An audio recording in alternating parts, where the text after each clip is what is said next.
A little boy walked several kilometers every day to bring a piece of bread to an elderly man who lived alone in the forest.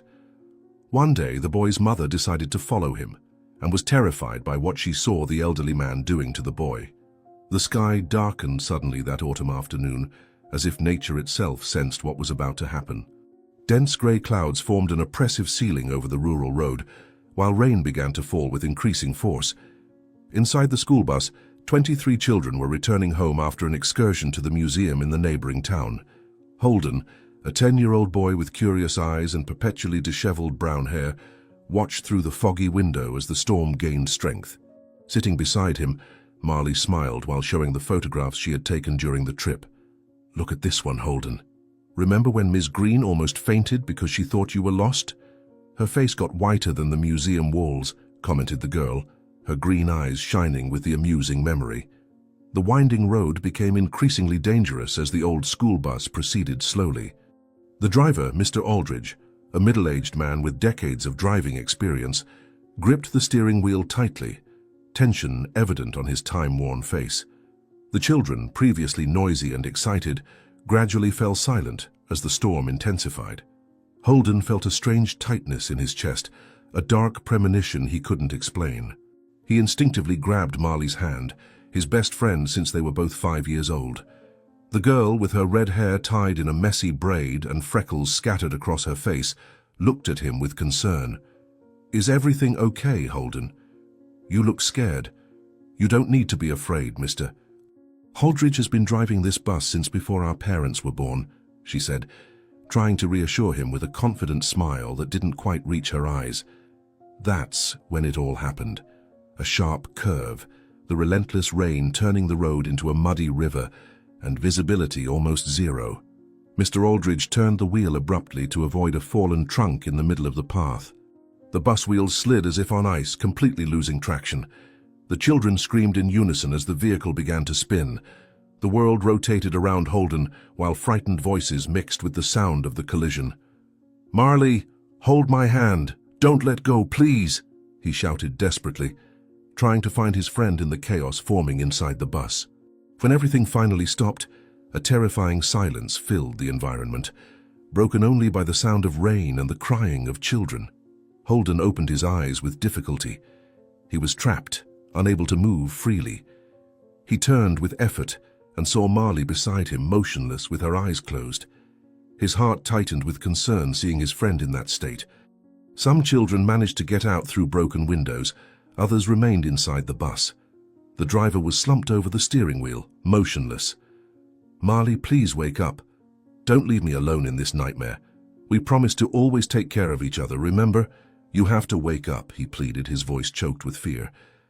Outside the bus, the storm continued in full force, mercilessly discharging water. Thunder echoed as lightning intermittently illuminated the disaster scene. The children who had managed to escape tried to take shelter under nearby trees, calling for help, their childish voices almost completely muffled by the fury of the elements. Holden continued trying to awaken Marley, speaking words of encouragement, even knowing she might not be able to hear him. He touched her face with his fingertips, feeling the weak movement of her breathing. "Thank God you're alive. I don't know what I would do if I lost you, Marley. You're the only person who really understands me in this world," he said, a sensation of momentary relief flowing through his body. It was then that a movement at the entrance of the bus caught his attention. Through the curtain of rain and the little available light, Holden saw a figure appear like an apparition, an elderly man with grey hair disheveled by wind and rain, simple but impeccably clean clothes. His eyes, deep and penetrating blue, seemed to assess the situation with impressive calm amid the chaos. With surprising agility for someone his age, the man began to move through the interior of the vehicle, checking on the children, giving precise instructions to those who were conscious. His voice was firm and reassuring, like a beacon amid the storm. "Stay calm, children. Help is already on the way. I'll help everyone get out of here safely. Trust me, please," he said, while helping a boy who seemed to be in difficulty. The wrinkled but steady hands of the elderly man moved skillfully among the children, revealing a knowledge that Holden would never have expected to find in someone who had emerged from the middle of the forest. One by one, he began to remove the children, carrying them out with a strength that defied his apparent fragility. Holden watched, amazed, as the man worked methodically, his movements precise and sure. It was then that he understood. This was the man about whom so many stories circulated in the school and village. The old man of the forest. Some called him with fear, others with disdain. Mr. Leland, that was his name, from what Holden remembered of the whispered conversations among adults. He lives alone in the forest. They say he's crazy, that he talks to animals and knows secrets that no one else knows, thought Holden, a spark of hope lighting in his chest.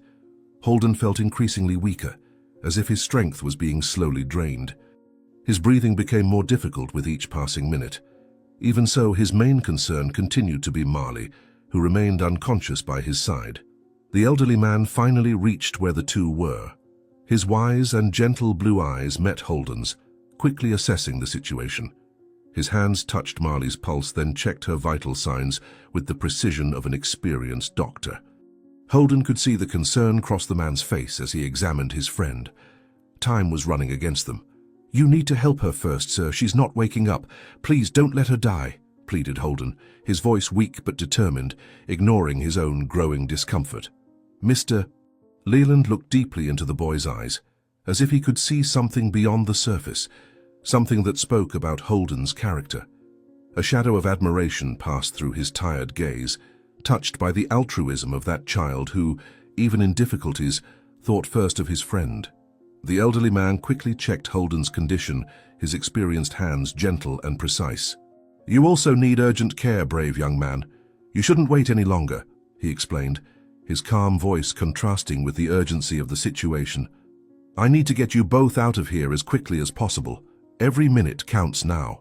Holden felt his consciousness beginning to waver, but gathered his strength to speak, grabbing the elderly man's arm with surprising determination. "Please, Mr. Leland, save Marley first. She's worse than me. Promise you'll save her," he whispered, feeling each word as a monumental effort. Surprise crossed the old man's face when he heard his name. Few in the village remembered what to call him, preferring the pejorative nicknames. "How do you know my name, boy too?" he asked, genuinely intrigued by the courage and knowledge of that boy. The rain continued to punish the accident site mercilessly, creating a liquid curtain that isolated the bus from the rest of the world. Inside, time seemed to run differently, each second stretching like hours as the lives of several children depended on immediate help. Mr. Leland looked alternately at Holden and Marley, making quick mental calculations about rescue priorities. Holden noticed that his vision was beginning to blur, but remained conscious through sheer willpower. "I hear stories about you in the village. Not all are good, but my grandmother always said you were once a great doctor. Please, use that knowledge to save my friend," Holden implored, his voice no more than a whisper as tears ran down his face. Time was cruel and scarce. The elderly man made his decision, the hardest he had made in many years.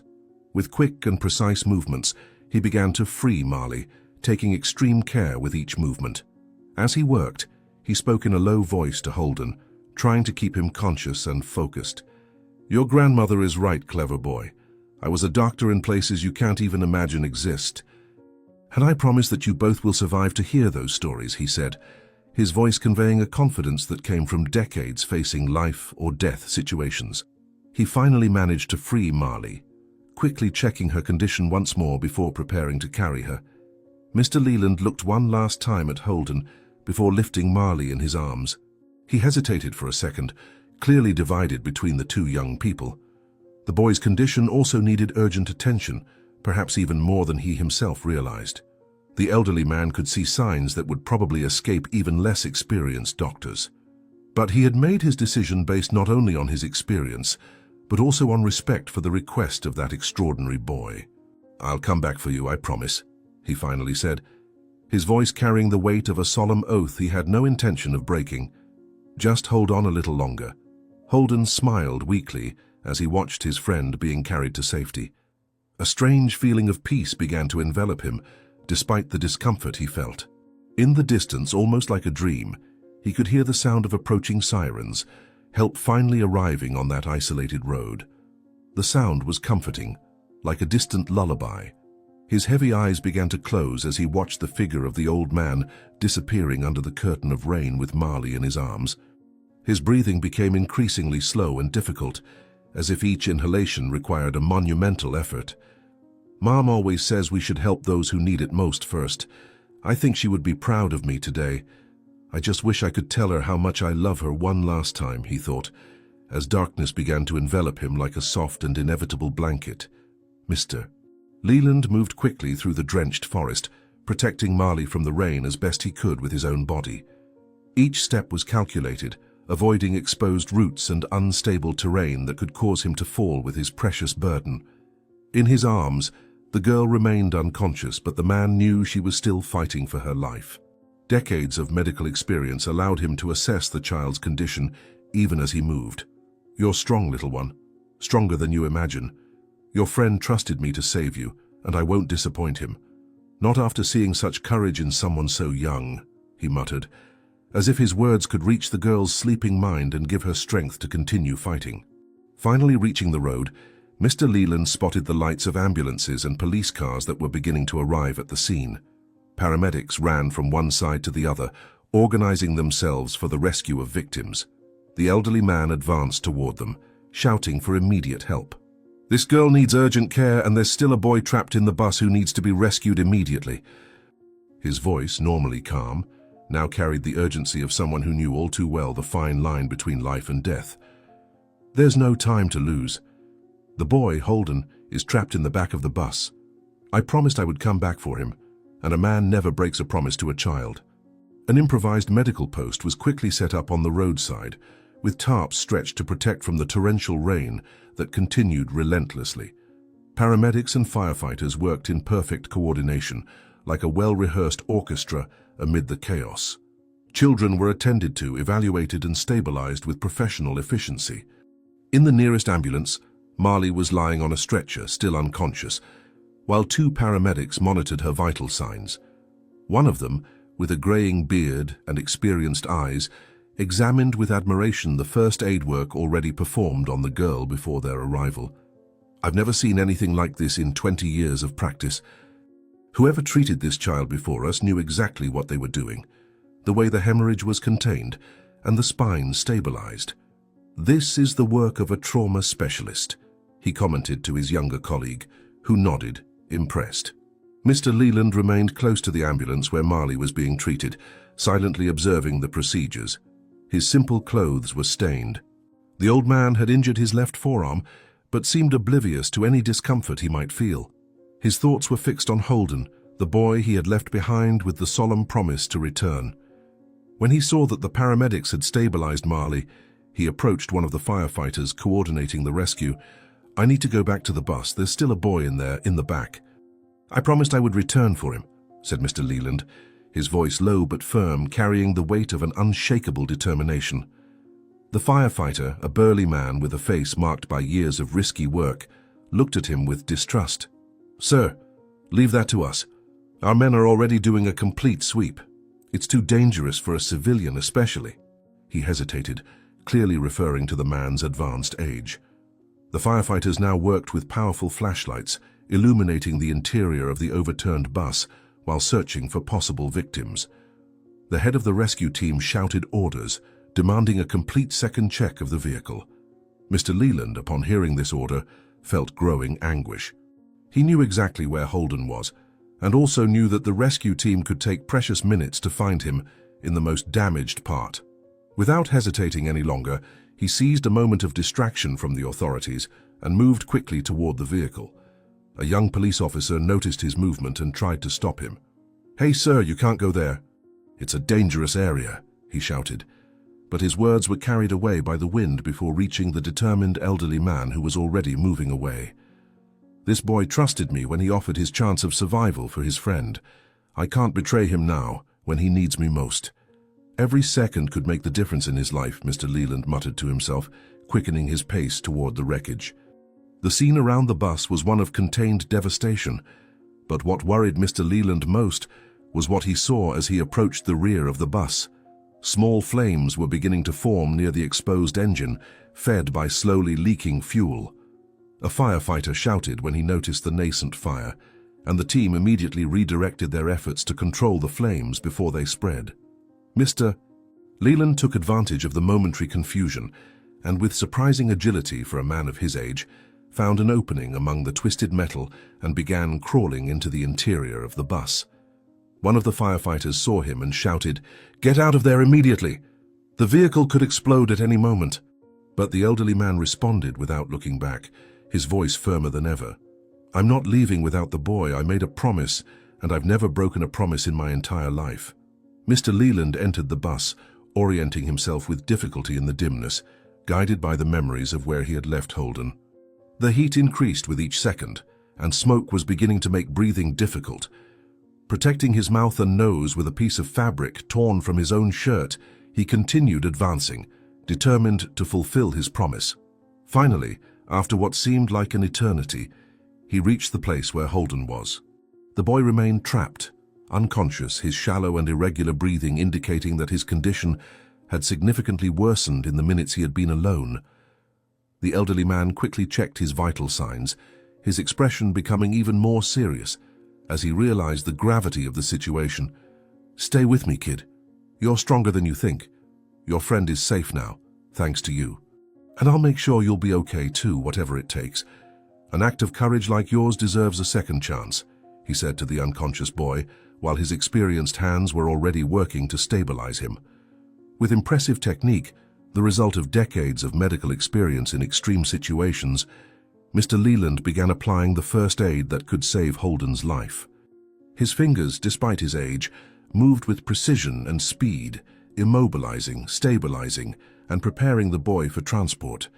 The smoke was becoming denser, and the heat more intense with each passing second. Small pieces of the bus ceiling were beginning to fall around them, while the flames advanced inexorably. Time was running out. With strength renewed by the desperation of the situation, the elderly man finally managed to free Holden from the twisted metal that trapped him. Each movement was calculated not to aggravate the boy's medical condition. Upon finishing stabilizing him, he heard the alarming sound of metal contorting under intense heat. The bus wouldn't hold much longer. "It's not your time yet, Holden. Not when you've shown such courage and compassion. This world needs people like you, and I'll do everything so you remain in it, even if it means risking my own life," promised Mr. Leland, lifting the boy in his arms with surprising ease. The rescue now transformed into a race against time. Mr. Leland, carrying Holden carefully, frantically sought an exit through the increasingly thick smoke.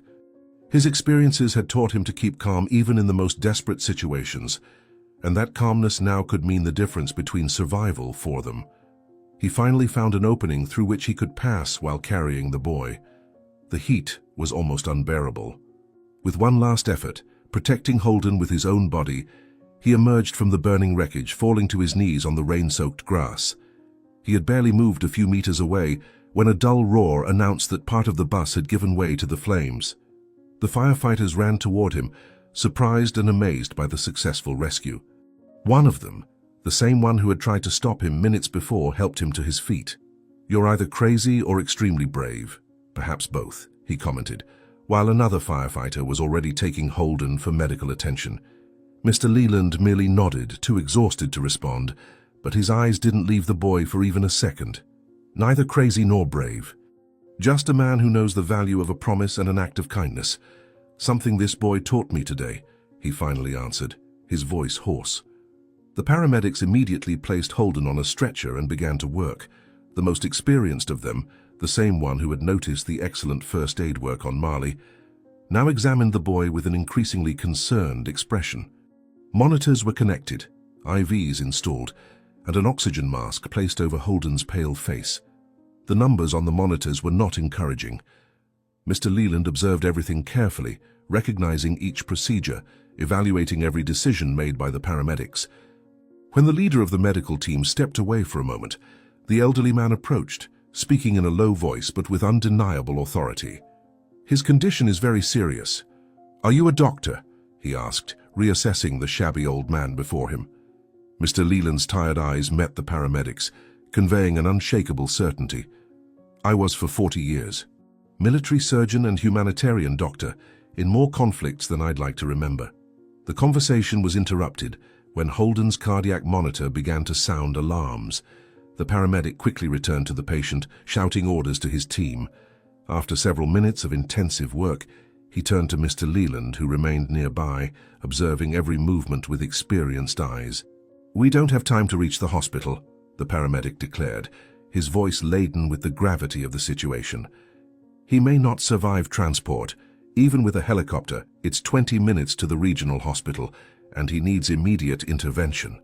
Mr. Leland's expression changed, as if a difficult decision was being made in a matter of seconds.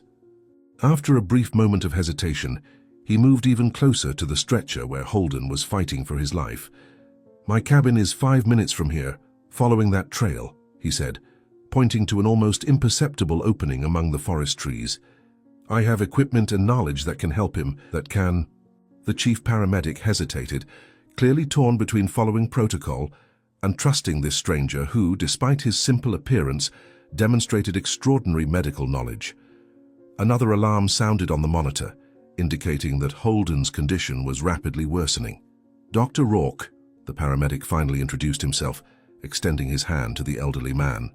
"If what you say is true, I think this boy has a better chance with you than in an ambulance for 20 minutes. Mr. Leland accepted the handshake with gravity. "Leland Whitmore, former Army surgeon and International Red Cross. And yes, I can help him, but we need to act now." The two men exchanged a look of professional understanding before Dr. Rourke turned to his team. "Prepare this boy for alternative transport. We'll follow Dr. Whitmore's guidance." One of the younger paramedics began to protest, but was silenced by a look from the chief.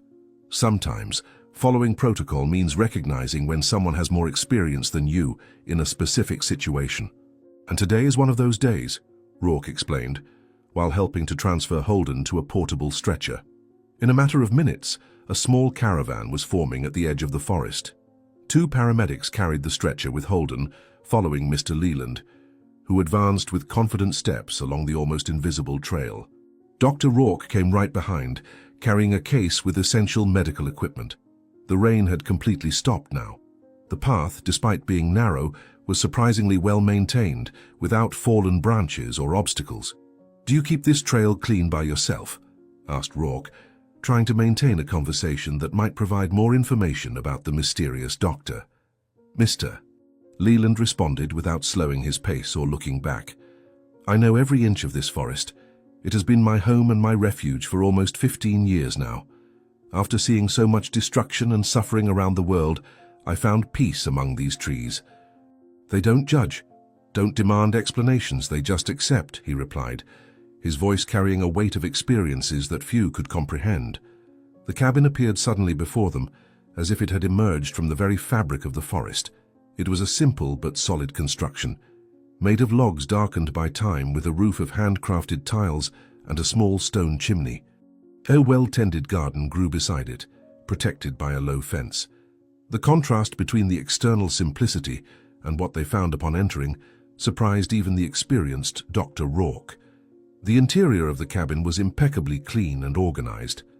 A clearly designated medical procedure area occupied an entire corner, with a stainless steel table, shelves with carefully labeled medications, and equipment that, although not the most modern, was in perfect working condition.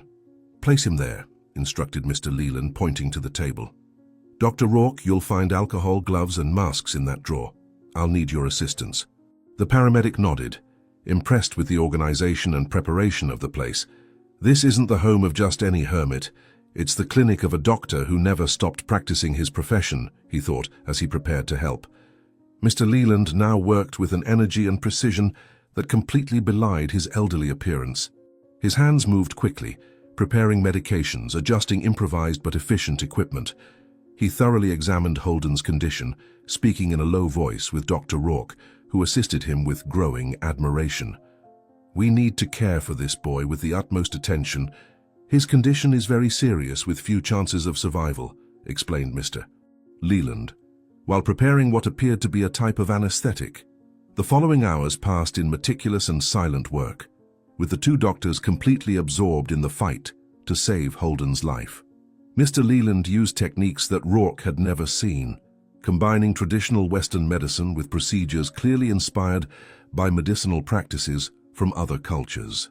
Sutures were made with microscopic precision, medications administered in unconventional combinations, but evidently effective, judging by the gradual improvement in the boy's vital signs. "You should be teaching at Harvard or running a hospital, not living isolated in this forest," commented Rourke at one point while observing the elderly man perform a particularly delicate procedure. Mr. Leland laughed softly, without taking his eyes off his work.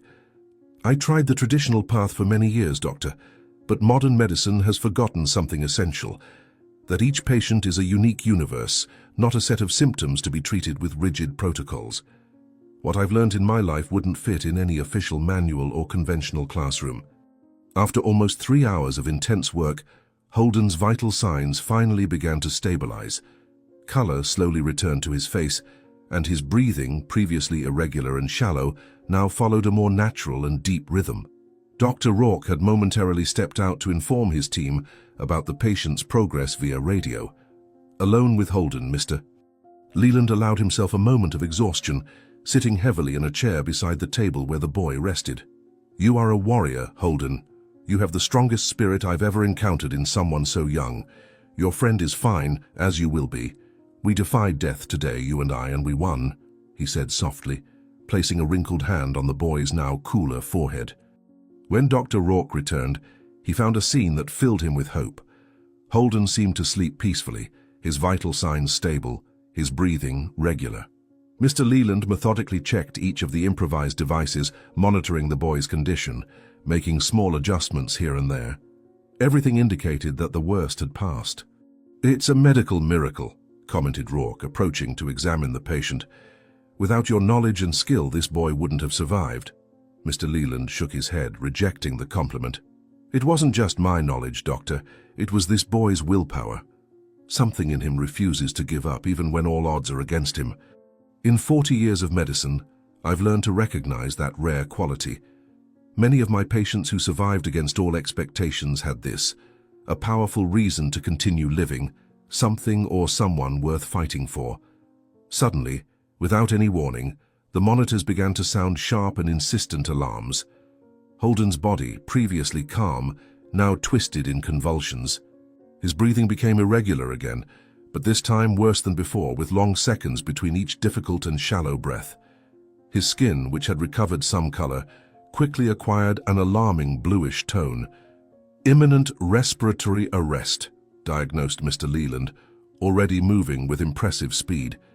"Get that green vial on the 3rd shelf, Doctor, quickly." Rourke obeyed immediately, handing the requested vial to the elderly man, who prepared a syringe with steady but urgent hands.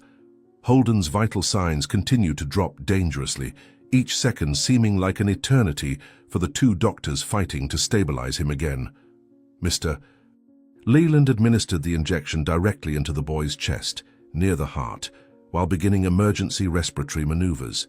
His eyes, once calm, now reflected a fierce determination, almost wild in its intensity. "I won't give up on you, young man," he exclaimed, his voice rising for the first time that day. "You've fought bravely up to this point, and we'll continue fighting together. This will not be your time, not while I can do something about it."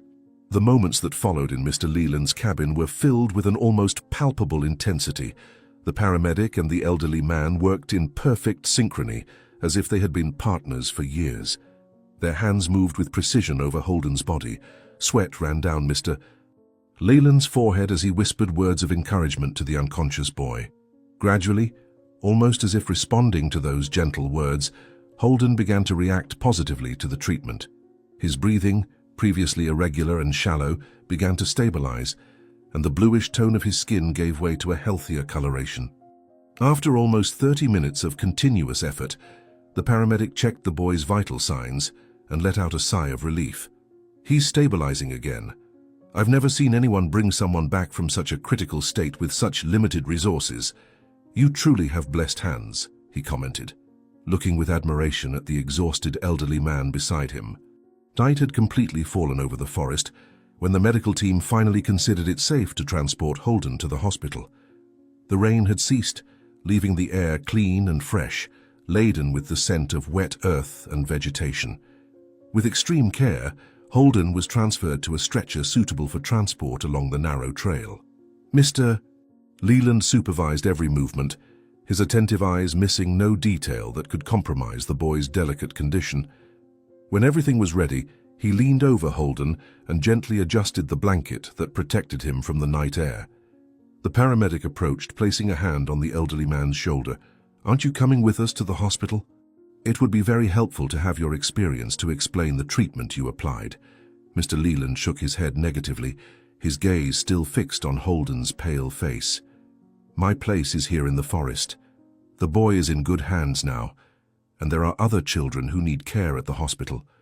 Besides, I doubt many of your medical colleagues would appreciate my explanations about herbs and techniques that aren't in any manual."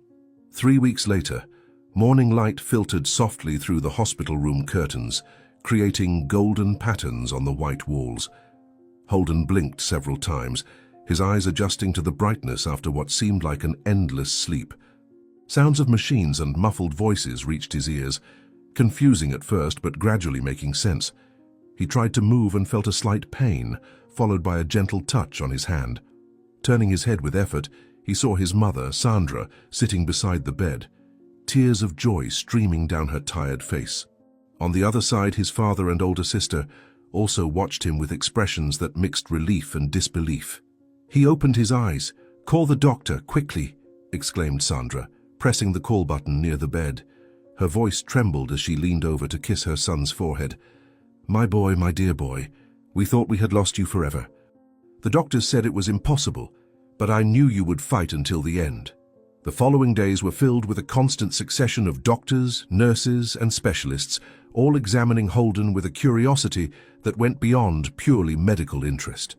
The conversations they had at his bedside often included terms like inexplicable, miraculous recovery, and unprecedented case. Holden listened to everything with a serenity that surprised even his family, as if a new wisdom had awakened within him. During a morning visit, the doctor responsible for his case, a middle-aged man with thin-framed glasses, stayed longer than usual, examining the most recent test results. "It's truly extraordinary, Holden. When you arrived here, you had injuries that would normally take months to heal if they healed at all. Yet in just 3 weeks, your recovery has exceeded our most optimistic expectations. Whoever provided that first treatment knew techniques that many of us spend our entire lives studying and never fully master." The doctor adjusted his glasses, revealing a mixture of admiration and professional perplexity. "If it weren't for the results of the initial exams, I would say you were never really in danger of dying." On a particularly sunny afternoon, Holden received a visit he had long been waiting for. Marley timidly entered the room accompanied by her mother. The girl seemed completely recovered, although a small scar near her right temple was a permanent reminder of the accident. Her eyes lit up when she saw her friend sitting on the bed, looking much better than she feared she would find him. After Marley's mother briefly spoke with Sandra, the two women left the room, leaving the friends alone. Marley approached hesitantly, as if afraid Holden might break at the slightest touch. "You look much better than I imagined," she said, sitting in the chair next to the bed. "Everyone at school is asking about you." Holden smiled, noticing his friend's effort to keep the conversation light. "And you? How are you feeling?" Marley instinctively touched the small scar on her temple, her gaze becoming distant for a moment. "I'm fine now. It was scary, but I don't remember almost anything about the accident. I only know what they told me afterward, about how you asked them to save me first, and how that man from the forest took care of both of us." The mention of Mr. Leland awakened an intense curiosity in Holden. Since he had regained consciousness, fragments of memory about the accident and the rescue had been coming back gradually, like pieces of a puzzle slowly fitting together. He remembered the wrinkled but kind face of the old man, his firm hands despite his advanced age, and the cabin in the forest where he had been treated before reaching the hospital as he drifted in and out of consciousness while they cared for him. "Marley, do you know anything more about him? The man who saved us?" he asked anxiously, leaning toward his friend. Marley tucked a strand of hair behind her ear, organizing her thoughts before answering. "Not much. He appeared out of nowhere during the storm, as if the forest itself had sent him to help us. The paramedic said he knew exactly what to do, as if he had treated hundreds of similar cases before. Some parents are calling him a guardian angel now, but before the accident, these same adults talked about him as if he were some kind of wicked witch from fairy tales, the one who lives alone in the forest and whom children should avoid. That same night, as Sandra adjusted Holden's pillows to make him more comfortable, the boy finally gathered the courage to ask about Mr. Leland. He had noticed how his mother avoided the subject, always changing the conversation when the name of the old man from the forest came up. "Mum, what happened to Mr. Leland after he brought me to the hospital?" he asked directly, gently holding Sandra's wrist to prevent her from continuing to arrange the sheets, as an excuse to avoid facing the question. The woman sighed, sitting on the edge of the bed. Her eyes, always so expressive, now seemed to struggle with contradictory emotions: gratitude and distrust, relief and concern. "He disappeared after bringing you to the hospital," she finally explained, her voice low as if she feared being heard by other patients. "The doctors noticed that he himself was injured, but he refused treatment. He simply handed you over to their care and returned to his house in the middle of nowhere. No one has seen him since, although everyone in town is talking about him now." Finally, the long-awaited day of hospital discharge arrived. Holden, still a little weak but visibly recovered, put on the clothes his mother had brought and waited patiently while she signed the final papers. The journey back home was silent, with Holden watching through the car window as the landscape quickly passed by. When they entered the small rural road that led to their house, he noticed that the car slowed down as they passed the accident site. The forest seemed inviting, and Holden felt an almost irresistible urge to ask for the car to stop, to jump out and run among the trees until he found Mr. Leland's cabin to thank him for what he did. But he restrained himself, knowing his mother would never allow it. "Can we come back here later?" he asked softly, his gaze still fixed on the almost imperceptible entrance to the trail that he now knew led to the old man's cabin. Sandra gripped the steering wheel more tightly, her knuckles whitening slightly. "There's no reason to return to this place, Holden." The days at home passed slowly, with Holden regaining his strength and relearning the normal routine of a 10-year-old boy.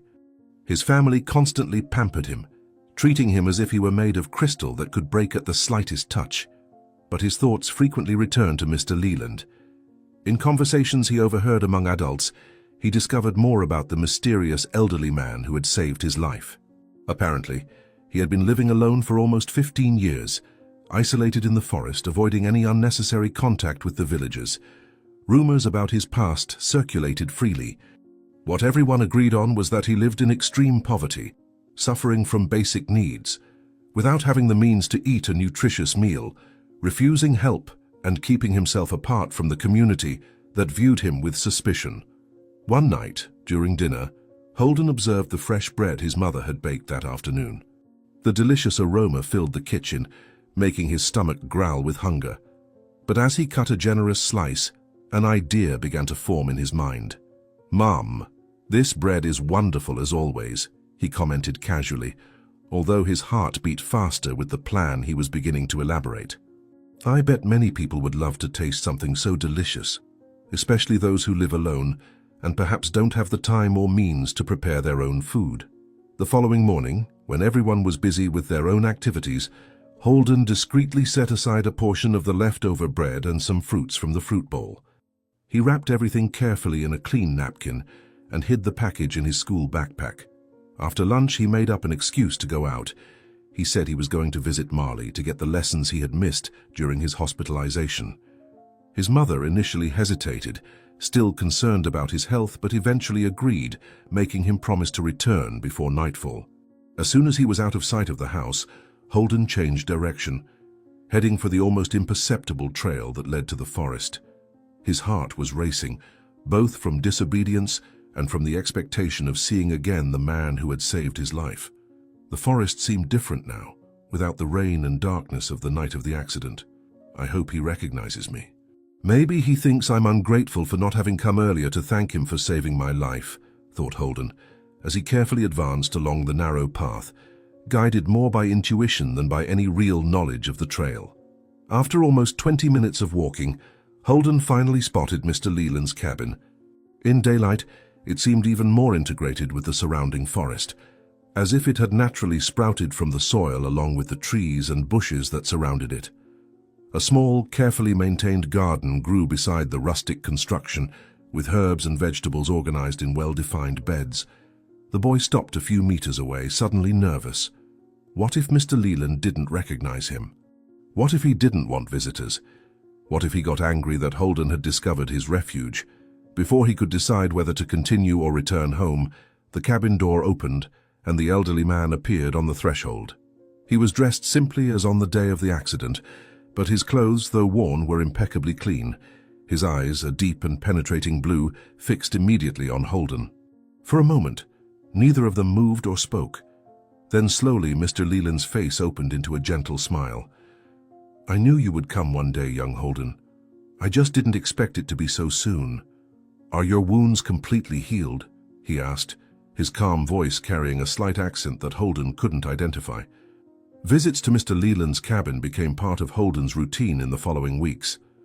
Almost every day after school, he would set aside a portion of his food, always including a piece of the fresh bread his mother baked, and take the now familiar path through the forest. He noticed that the cabin had almost no food, and that the elderly man was weak, lacking proper nutrition. Mr. Leland never seemed surprised to see him, as if he always knew exactly when the boy would come. During these visits, the elderly man told fascinating stories about remote communities where he had worked, different cultures he had known, and ancestral wisdom he had learned. He never spoke directly about his past or about the reasons that had led him to isolate himself in the forest, but Holden was beginning to form a mental picture of the extraordinary life his new friend had lived. One afternoon, while helping Mr. Leland harvest herbs from the garden, Holden gathered courage to ask the question that had intrigued him for weeks. "Why do you live alone here? Why don't the people in the village like to talk about you, even after you saved so many children?" The elderly man continued working for a few moments as if he hadn't heard the question. When he finally answered, his voice was laden with quiet resignation. "People fear what they don't understand, Holden, and I chose to live in a way that many cannot comprehend. It's easier to create scary stories about the old man in the forest than to accept that someone might prefer solitude and simplicity to everything they value." At home, Sandra began noticing strange patterns in her son's behavior. Almost every day a portion of food disappeared, especially the fresh bread she prepared with such care. Holden made up excuses to leave the house at the same hours, always returning with a sparkle in his eyes and a serenity that didn't match a boy of his age. When she asked about his activities, she received vague answers about walks around the neighborhood or visits to school friends. Her maternal instinct told her something wasn't right. One afternoon, while preparing the dough for the next day's bread, she observed through the kitchen window as Holden left through the front gate, looking furtively to the sides before quickly walking away. There was something in his behavior that suggested guilt or secrecy. Without thinking twice, Sandra took off her apron, grabbed a light jacket, and decided to follow her son. Maintaining a safe distance to avoid being noticed, she watched with growing concern when Holden left the main road and entered the trail leading to the forest. Why would he be going there? What does that strange man still want with my son? She thought anxiously, while hurrying to keep Holden in sight among the trees. Following her son along the narrow trail without being noticed was a challenge for Sandra. Low branches scratched her arms, and exposed roots threatened to make her trip with every step. The path seemed endless, winding between century-old trees and dense bushes. Finally, after what seemed like an eternity, she spotted a clearing ahead, and in it, a rustic but well-maintained cabin. Hiding behind a thick oak tree, she observed as Holden approached the door and knocked with the familiarity of someone who had been there many times before. The door opened almost immediately, revealing an elderly man with disheveled grey hair, the same man who had brought her unconscious son to the hospital weeks earlier. Holden entered the cabin, and the door closed behind him. Sandra waited a few minutes, debating internally about what to do. Finally, curiosity and concern overcame prudence. She approached the cabin silently, crouching beneath the partially open side window. What she saw through the dusty glass made her heart race with fear and indignation. Holden was sitting in a simple chair in the center of what appeared to be an improvised treatment room. On a rustic table beside him, the old man had arranged various flasks containing liquids of varied colors. As Sandra watched horrified, the man mixed some of these liquids in a glass and handed it to Holden. The liquid had an intense greenish color, Nothing like any conventional medicine, Sandra knew. The elderly man observed attentively while the boy drank, asking questions in a low voice that Sandra couldn't clearly hear. "What's happening here? What kind of experiment is this man doing with my son?" she thought, feeling an explosive mixture of fear and anger taking over her body. Without thinking of the consequences, Sandra rose from her hiding place and ran to the cabin door, pushing it forcefully. The scene she found inside momentarily paralyzed her. Holden sitting calmly, holding a half-empty glass while Mr. Leland organized his flasks on the table. Both turned to her with expressions of absolute surprise. The initial shock quickly gave way to the protective fury that only a mother can feel when she believes her child is in danger. "Let go of my son," shouted Sandra, advancing into the cabin. "What are you giving him to drink, Mr. Leland?" Clearly frightened by the sudden and aggressive entry, stepped back, raising his hands in a pacifying gesture. Holden immediately stood up, placing himself between his mother and the old man, his face reflecting panic and confusion. "Mom, he's just giving me a natural remedy for my lungs. It's an herbal tea," he explained hastily, trying to calm the situation that was quickly getting out of control. But Sandra, consumed by anger and fear, seemed deaf to her son's explanations, her gaze fixed on the colorful flasks on the table, the dried herbs hanging from the ceiling, and the strange instruments that filled the shelves around. "You're giving unknown substances to my son. How can I know you're not poisoning him?" she exclaimed, grabbing Holden's arm and pulling him toward the door. "We're leaving here right now." Holden cast a final desperate look at Mr. Leland as his mother began to take him out of the cabin. The elderly man remained motionless, an expression of deep sadness on his wrinkled face. "I'm sorry," Holden managed to say before the door closed behind them. Outside, the forest seemed to silently observe the painful scene unfolding. Sandra led her son back along the path, her steps hurried, occasionally stumbling on the exposed roots. Holden tried to argue, explain, make his mother understand, but she advanced with blind determination, driven by fear. "Mum, please listen to me. Mr. Leland wasn't doing anything wrong. His teas were helping me breathe better," insisted the boy, trying to free his arm from his mother's firm grip. Sandra stopped abruptly, turning to face him, her face a mask of concern and fury. "Do you have any idea of the danger you put yourself in? Drinking unknown mixtures prepared by a stranger who lives isolated in the forest? What if it was poison? What if something had happened to you, Holden?" The boy met his mother's gaze, his own eyes shining with contained tears. "He's not a stranger, Mum. He's the man who saved my life and Marley's. Why would he do that if he wanted to hurt us?" The question hung in the air between them, while the sounds of the forest filled the momentary silence. Sandra took a deep breath, trying to regain her composure. "You don't understand, Holden. The world is complicated. People aren't always what they seem. We don't always know people's true intentions." She softened her tone a bit, seeing the suffering on her son's face. "I know you believe he has good intentions, but as your mother, I need to protect you." The journey home was laden with a silence as heavy as lead. Sandra guided her son, as if fearing he might run away at any moment to return to the cabin. When they finally arrived home, Sandra pointed to the stairs, her face still red with anger. "Go to your room right now. We'll talk about this later when your father gets home. I can't believe you deceived us like this, visiting that stranger behind our backs." Holden climbed the steps slowly, his shoulders slumped in defeat. The following days and nights were difficult for everyone in the house. Holden had been forbidden from going out alone, and the boy spent hours looking out his bedroom window toward the forest. Sandra observed her son with a mixture of determination and growing guilt. She had done the right thing, but then why did she feel that tightness in her chest every time she saw Holden's lost gaze? "I know you think I'm being unfair, but one day, when you have your own children, you'll understand." On the fourth night after the incident at the cabin, Holden woke up in the middle of the night, suffocated by a dry and persistent cough. His chest burned as if it were on fire, and each breath was a painful battle. Sandra ran to see what had happened and found her son collapsed on the floor, struggling to breathe. Panic immediately took hold of her. "Holden! My God, what's happening? Hold on, I'll get help!" As his parents quickly carried him to the car, Holden thought of Mr. Leland. He knew this could happen. He was treating me to prevent exactly this, and now I can't even tell Mum. She would never believe me. At the hospital, Holden was immediately taken to an emergency room. When the doctor finally came out to speak with his parents, his face conveyed concern. He's stabilized for now, but the situation is serious. Holden has developed pulmonary complications, probably sequelae from the accident. The doctor consulted the test results, frowning. It's strange, actually. When he was discharged weeks ago, he seemed to be recovering perfectly. But now the symptoms have returned with force, as if something was suppressing them before and suddenly stopped working.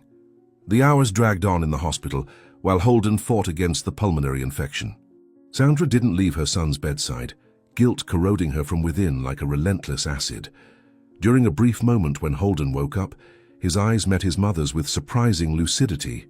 "Mom," he whispered with effort, "I need to tell you the truth about Mr. Leland. You need to know who he really is before it's too late for me." Holden told everything, how he had discovered where Mr. Leland lived, how he began bringing food to him, and how the elderly man noticed that his lungs weren't completely healed. "Mr. Leland was treating me with natural remedies that he developed himself. The teas helped me breathe better, Mum," said Holden. "He told me he was a doctor in many countries, working in places where there were no modern hospitals. He learned from local healers how to use plants to treat diseases. He never wanted to hurt me, Mum. I just wanted to complete the treatment that began the night of the accident. I said that without the complete treatment, the infection could return even stronger. That's exactly what happened." The night passed slowly, with Sandra reflecting on everything Holden had revealed. The first light of morning found her with a decision made, a decision that went against all her maternal protective instincts. Sandra headed to the forest alone. Mr. Leland's cabin appeared before her, with the door open and boxes piled outside. "Mr. Leland, are you there? I need to speak with you. It's about Holden." The elderly man appeared at the door, his face marked by sleepless nights. "I knew something had happened. I felt it the moment you took him away. The treatments weren't complete. He needed at least 2 more weeks." Inside the cabin, Sandra observed with new eyes what she had previously interpreted as sinister. Mr. Leland gathered vials and herbs while she explained Holden's situation. "Are you moving?" she asked, observing the partially filled boxes. The old man sighed. "People always ask me to leave when I try to help," he replied sadly. "It happened in every village I passed through. At first I'm tolerated, then someone needs help, and I offer what I know. For a brief moment, I'm celebrated. But soon the fear returns, and the same people who desperately sought me out begin to avoid me. It's easier to leave than to wait for the inevitable rejection." When Sandra asked why such a talented doctor lived in isolation, Mr. Leland smiled sadly. "When I returned to my country, I tried to share what I had learned. I was ridiculed by the traditional medical community, called a charlatan. The cabin in the forest was my last refuge, where at least nature didn't judge me for trying to integrate its gifts with science. Those teas you saw me giving to Holden are recipes I learned from traditional doctors in various countries," he explained gently. "Each plant has specific properties for different symptoms. I didn't want to frighten you, just help your son," he clarified. And that's how Sandra began, little by little, to trust that elderly man so different from what she knew. Over the days, the old man gave her teas to take to the hospital, where her son was. The boy's improvement was evident with each passing day. When Holden was discharged, Sandra invited Mr. Leland to accompany them to her house. "It wouldn't be fair for you to return to that isolated cabin after everything you've done for our son," she said sincerely. The old man hesitated, decades of distrust weighing on his decision. It was Holden who finally convinced him. "Please, Mr. Leland, Mom makes the best homemade bread in the whole village. Besides, I promised to show you my book collection, remember?" The old doctor felt something he hadn't experienced in a long time, the feeling of being truly accepted. "Perhaps just for a few days then, to ensure your recovery continues on the right path," he finally agreed. In the months that followed, what began as a temporary visit transformed into a new arrangement. The elderly man maintained his cabin in the forest, but on Sundays he was invited for lunch at Sandra's house. Holden continued visiting Mr. Leland regularly, now with his mother's blessing. The boy showed aptitude for the knowledge the old man shared. What once was just bringing bread transformed into a true exchange. Holden brought not only food, but also the companionship and friendship that the lonely man so needed, and received wisdom in return. There are things that can only be passed from person to person, from heart to heart, the old man would say while teaching Holden. The true art of healing comes from attentive observation, constant practice, and sincere compassion for those who suffer. The change in the village was gradual. First, it was Marley's parents who sought out Mr. Leland. Then came others, a grandmother with chronic arthritis, a child with asthma, a farmer with wounds that wouldn't heal. With each successful cure, the reputation of the old man of the forest transformed. Fear gave way to gratitude. Prejudice in the village diminished when people realized that the mysterious forest dweller was actually a kind man whose only crime was being different. Almost a year after the school bus accident, Mr. Leland's cabin had been expanded with the voluntary help of many residents, a larger space to prepare his remedies, a small room to receive patients, and even a space for teaching. During the small inauguration party, the elderly man placed his hand on Holden's shoulder, his blue eyes shining with emotion. "You know what just happened here, don't you?" he asked softly. "A simple act of kindness. Your decision to bring fresh bread to a lonely old man transformed into a bond that healed not only bodies, but also hearts. This is perhaps the most powerful medicine of all, the human capacity to see beyond fear, to offer kindness when it would be easier to turn away, to build bridges where others erect walls." Holden smiled, feeling the weight of those words penetrate deeply into his heart. He looked around at the people who now filled the renovated space, his parents, Marley and her family, neighbors who once fearfully whispered about the old man of the forest, and now came seeking advice and treatments. At a nearby table, the hospital doctor chatted animatedly with Mr. Leland about a new combination of treatments for childhood asthma. "I never imagined that a piece of bread could change so many lives, including mine," replied Holden, watching his mother distribute slices of her famous homemade bread among the guests. In the months that followed, Mr. Leland's reputation continued to grow, not just in the village, but also in neighboring communities. What had begun as a secret, revealed by a bus accident, had transformed into a small revolution in the way people viewed medicine and their own prejudices. The local school invited the elderly man to give lectures on medicinal herbs and cultures around the world. Children followed him, fascinated during his walks through the forest, learning to identify plants and their healing properties. "Every child is a potential healer," he would often say. "Nature speaks to us all the time. We just need to relearn how to listen to it." Sandra, who had once invaded the cabin fearing for her son, now assisted Mr. Leland in preparing various infusions and ointments. Her skills as a baker expanded to include medicinal breads with specific herbs for different conditions. "To think that I almost kept this knowledge away from our community out of fear of the unknown," she confessed one day as they worked side by side. "Fear is understandable, Sandra," the elderly man gently replied. "It's our natural protection against the unknown. The problem arises when we let it prevent us from discovering important truths." Holden, now 11 years old, grew under the tutelage of both his parents and Mr. Leland, absorbing knowledge that few his age would have access to.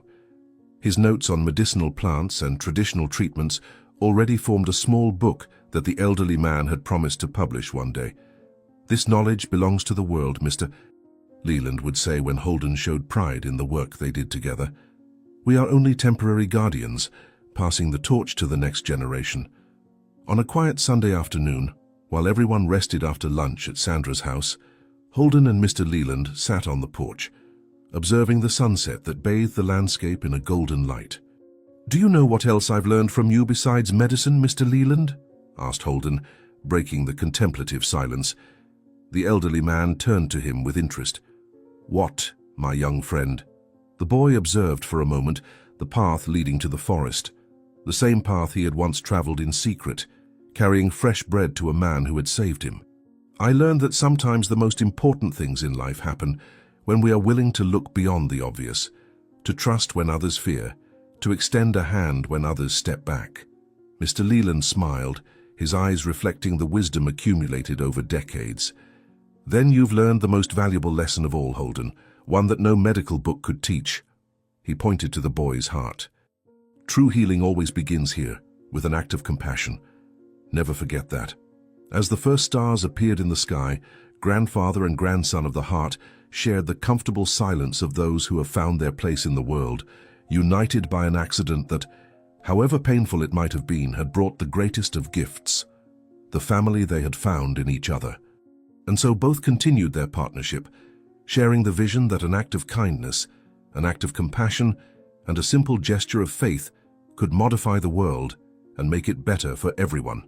Did you enjoy the story of Holden and Leland? Then subscribe to the channel, leave your like, and check out the next one waiting for you here on screen. I'll be expecting you there.